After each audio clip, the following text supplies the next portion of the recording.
ইসরায়েলের বিমান হামলায় হিজবুল্লাহ প্রধান হাসান নাসরাল্লাহ নিহতের পর বিভাজন দেখা দিয়েছে আরব বিশ্বে। কেউ কেউ তার হত্যাকাণ্ড নিয়ে নীরব ভূমিকা পালন করছে, আবার কিছু দেশ এর প্রতিক্রিয়া দেখিয়েছে শুধু শোক জানিয়ে। দীর্ঘ ৩২ বছর শক্তিশালী শিয়া সশস্ত্র গোষ্ঠী হিজবুল্লাহর নেতৃত্ব দিয়েছেন হাসান নাসরাল্লাহ। ২০১৬ সালে হিজবুল্লাহকে সন্ত্রাসী সংগঠন হিসেবে চিহ্নিত করে উপসাগরীয় দেশগুলো এবং বৃহত্তর আরব লীগ। তবে চলতি বছরের শুরুর দিকে তা প্রত্যাহার করে নেয় আরব লীগ। হাসান নাসরাল্লাহ নিহত হওয়ার পর একটি বিবৃতি দেয় সুন্নি শাসিত দেশ সৌদি আরব। এতে তারা জানায়, গুরুতর উদ্বেগ নিয়ে বৈরুতের পরিস্থিতি পর্যবেক্ষণ করছে রিয়াদ। বিবৃতিতে লেবাননের সার্বভৌমত্ব এবং আঞ্চলিক নিরাপত্তা রক্ষার আহ্বান জানানো হলেও এতে নাসরাল্লাহর নাম উল্লেখ করা হয়নি।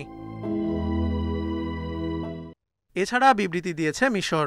বিবৃতিতে লেবাননের সার্বভৌমত্বের যে কোনো লঙ্ঘনের নিন্দা জানিয়েছেন মিশরের president Abdel Fattah al CC. তবে কায়রোর বিবৃতিতেও নাসরাল্লাহর নাম উল্লেখ ছিল না।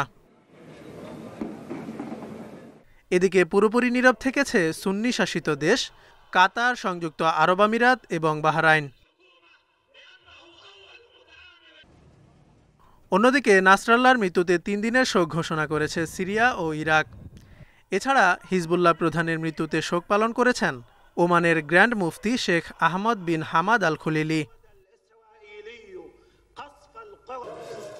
তবে নাসরাল্লাহ হত্যার খবরে উচ্ছ্বাস প্রকাশ করেছে সিরিয়ার ইদলিবের বাসিন্দারা। দেশটির গৃহযুদ্ধে হিজবুল্লাহর হস্তক্ষেপ নিয়ে ক্ষুব্ধ তারা। Zobayer Hussain, Independent news.